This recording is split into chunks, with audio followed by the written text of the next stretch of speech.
নমস্কার বন্ধুরা, স্নেহার এসেলো জীবন কথা চ্যানেলে আপনাদের অনেক স্বাগত। আশা করি আপনারা খুবই ভালো আছেন। টাইটেল আর থাম্বনেল দেখে তো বুঝেই গেছেন যে আজকে আমি আপনাদের কী বানিয়ে দেখাচ্ছি। তো চলুন শুরু করা যাক রেসিপি।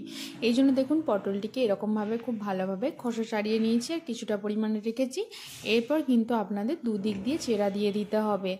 আর পটলটির মধ্যে কিন্তু আমরা কোনো মশলা মাখিয়ে রাখিনি, জাস্ট এরকমভাবে দুদিকে দিয়ে চেরা দিয়ে কেটে নিয়েছি যাতে পটলটি খুব ভালোভাবে ভাজা হয়ে যায় এবং এর মধ্যে ভালোভাবে মশলাটি চলে যায়। এরপর কড়াইতে তেল দিয়েছি, তেলটা গরম হয়ে যাওয়ার পর দিয়ে দিয়েছি পটলটি।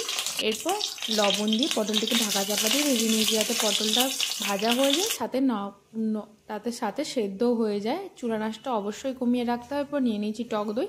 টক দইটিকে দেখুন অল্প পরিমাণে জল দিয়ে খুব ভালোভাবে ফেটিয়ে নিয়েছি। এরপর দিয়ে দিয়েছি সর্ষে কাঁচা লঙ্কার পেস্ট। সর্ষেটা বাটার সময় আমি অবশ্যই লবণ যোগ করেছি, এতে কিন্তু সর্ষে একদমই তেতো হয় না। এটা কিন্তু আপনারাও করে দেখতে পারেন। এরপর সর্ষে ও দইয়ের পেস্টটিকে কাঁচা লঙ্কার পেস্টটিকে দেখুন এইভাবে ভালোভাবে মিশিয়ে রেখেছি আমাদের রেডি রান্নার জন্য। এরপর কড়াইতে তেল দিয়ে প্রথমে কালো জিরে ও কাঁচা লঙ্কা ফোড়ন নিয়েছি। এরপর আমরা এই সর্ষে এবং দইয়ের পেস্টটি দিয়ে দিয়েছি। এখানে কোনো শুকনো লঙ্কা বা হলুদের কোনো কিছুই কিন্তু যাবে না।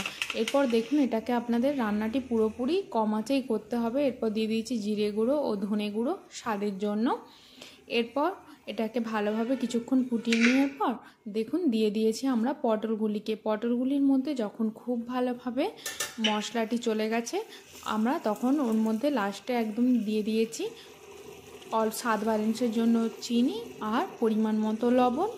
এরপর আমরা কাঁচা লঙ্কা ও সর্ষের তেল দিয়ে নামিয়ে নিয়েছি। এভাবে রান্না করে দেখবেন, এটা অত্যন্ত ঝাঁঝও আসে আর খেতেও খুবই সুস্বাদু হয়। একবার হলো বানিয়ে দেখবেন, আশা করি খুবই ভালো লাগবে। ভালো লাগলে লাইক, শেয়ার, কমেন্ট, সাবস্ক্রাইব করে স্নেহার এসেলো জীবন কথা চ্যানেলের পাশে থাকবেন।